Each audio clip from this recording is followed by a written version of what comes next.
guys, how's it going? Welcome to another video. It is a warm sunny day today, which is weird because I'm in Scotland, but I'm not going to complain too much. So I'm just entering into Callander now. You can see here the River Teith just behind me, the mountains up ahead. Super cool. So basically we've only got a short amount of time today, so we're going to go and do the Callander Crags route. So it's about 2.5 hours of walking. Basically we're going up there and then we'll drop down to the burn and there's a waterfall.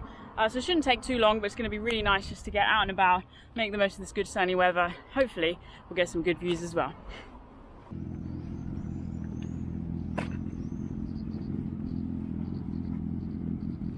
Alright, so what's pretty exciting about this place for me is I walked through here on the Rob Roy Way last year, so it's a long distance trail.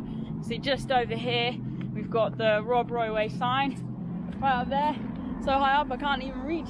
And then over here we just walked past this cool billboard, so check this out. It talks about underworld connections in the churchyard that's just in front of us. So Ben Leddy's obviously up ahead, and basically different watchtowers that were built here. Just very interesting stories to do with William Blake and William Hare. And you can see obviously the churchyard is just up here.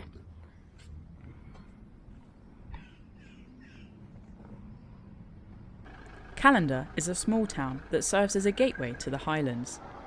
The crags, which sit above the town, are part of the Highland boundary fault, which separates the Highlands and the Lowlands. My walk took me along the main high street, busy with traffic, and then north-east along Bracklinn Road, a quiet lane that took me up into the hills. Here we go, look. So the Crags, Bracklinn Falls, Lower Wood, car park. So you can actually park up here. But obviously, I'm just going to walk up today from Callander. Little billboard, just saying about Lower Wood, wrens, different native trees, bluebells, not quite this time of year. And up here is the car park.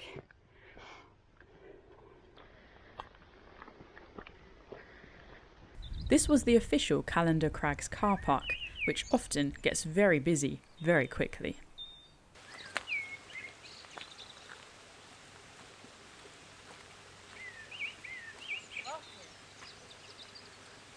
Look, all these raspberries just growing here. Tiny little red berries, they're a bit mushy. Some over there as well. Very good, very good. Show you.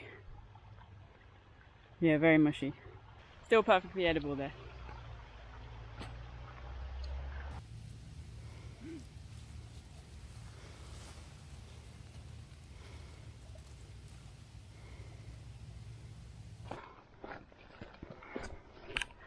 See the raspberry bushes just lining the path all the way up.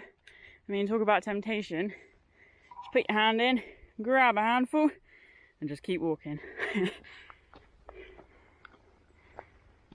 The path climbed steeply up through the woods, with pine and deciduous trees all around. I made sure to keep my eyes peeled for red squirrels, but funnily enough, it was the little things that actually popped out most. There's a little beetle here. Just hanging out on the rock, probably looking for some poop to roll up.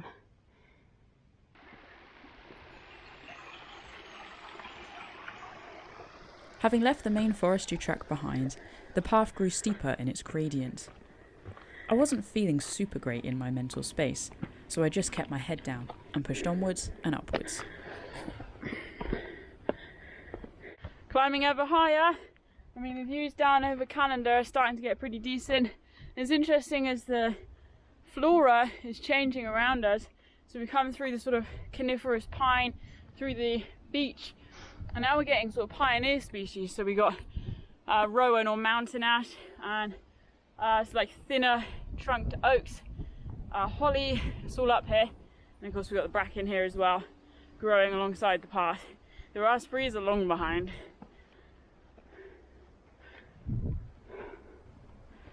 Here we go. Path split, look. So Crags Trail or the summit. And of course we want the summit, which is going across to the right.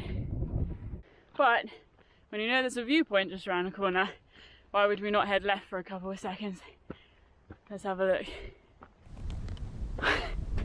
Yep, it's pretty decent.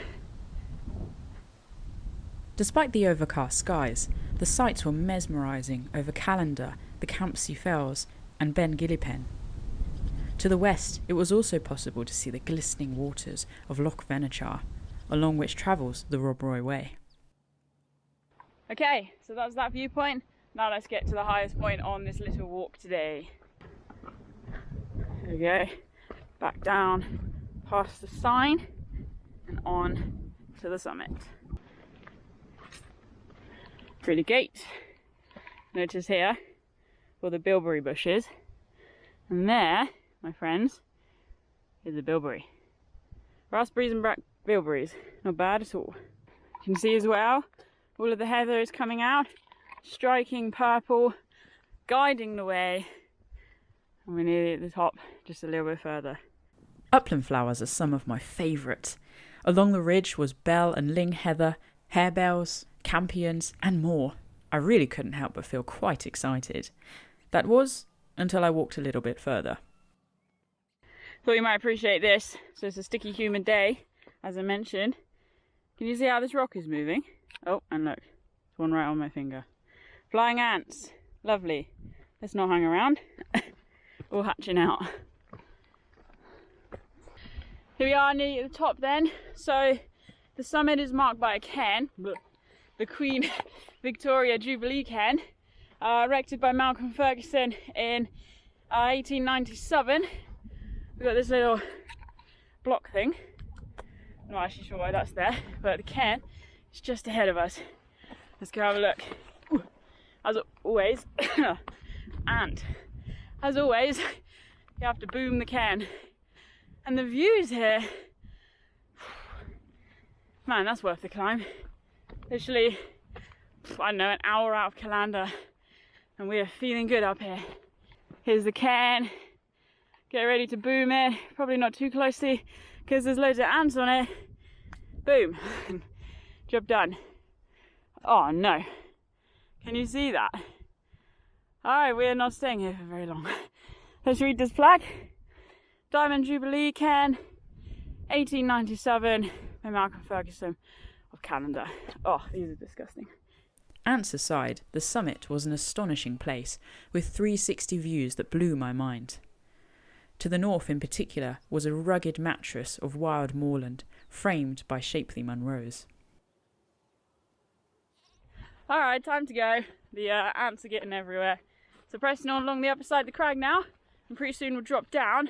Now I probably could go off piste to try and get across to the burn with the waterfall, but actually I'm following, in fact let me get it out for you, a little walk in this thing, so top 10 walks. Obviously this is Hill Walks and Easy Summits, which seems appropriate for today. So let's go make our descent and then we'll try and find the burn.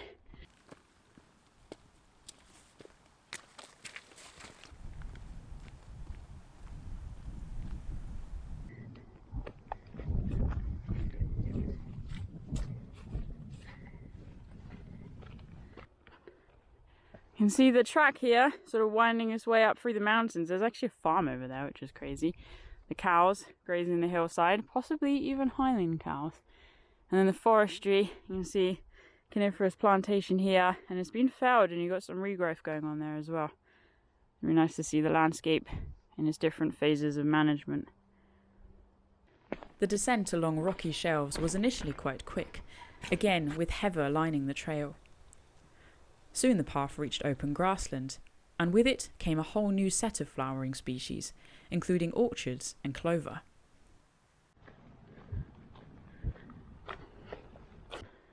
Alright, so just leaving the fence boundary now. I'm going to head off along the path in this way direction.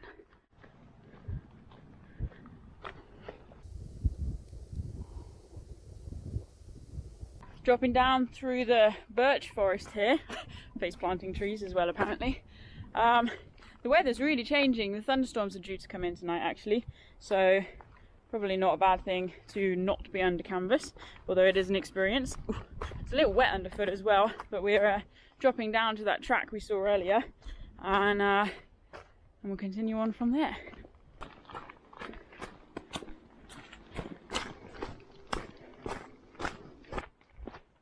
And here is a road.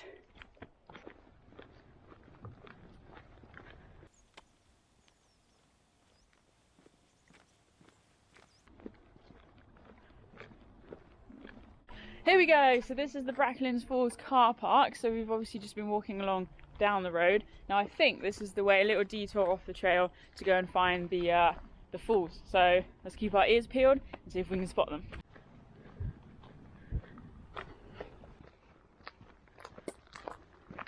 Not sure if the microphones on this camera are going to pick that up, but can you hear the waterfall?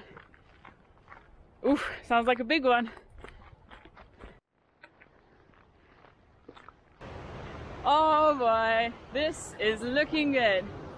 Check it out. So you can see, I mean, it's been quite dry recently, believe it or not, for Scotland. Oh yes, massive boulder there. Come on. Seriously, waterfalls just have so much energy. They give me so much energy. I absolutely love spending time around falling water. And here we go. This is the edge of it. Bracklinn Falls is made up from the plummeting rapids of Kelty water. The name means white foaming pool, or speckled pool in Old Gaelic.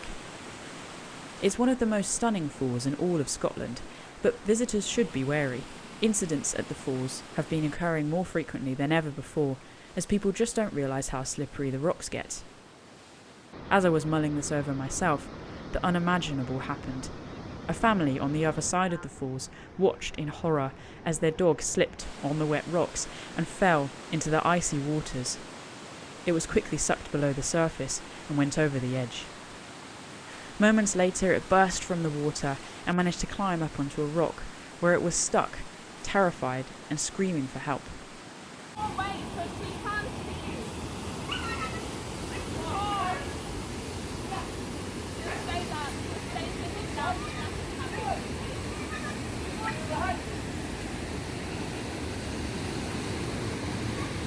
No, stay down, stay down. Come on, come on. Come on. That's it, come on.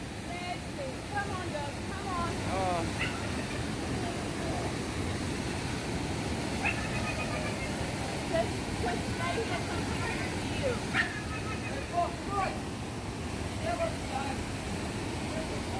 There was little we could do but watch and encourage the dog dad to not jump into the water. That certainly wouldn't have gone well. Instead, he scrambled down the slippery rocks and then managed to pull the dog back up with him. We could only breathe out though once he was finally back on safe land.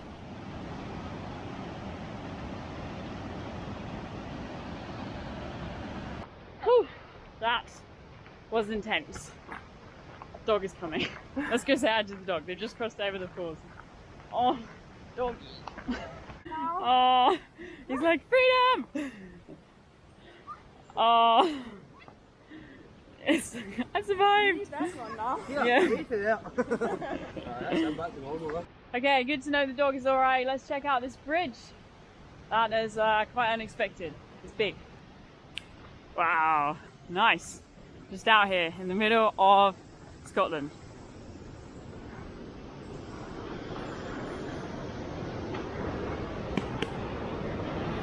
Woo! And look at this view. Wow. Looking down. And then, if I treat you to this shot, how good is that?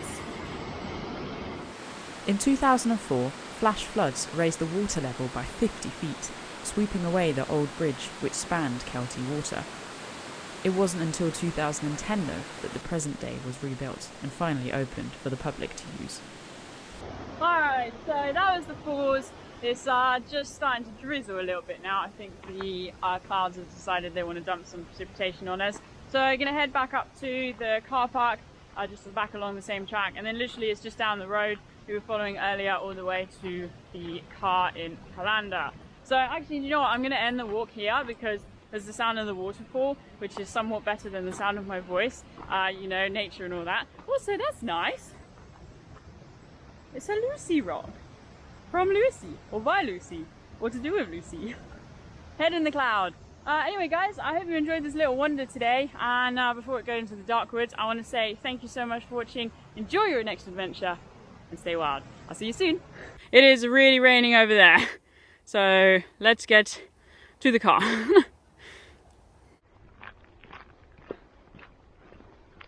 Froggy! Or is it a toad? Shelter! Oh no, he likes the rain. Oh.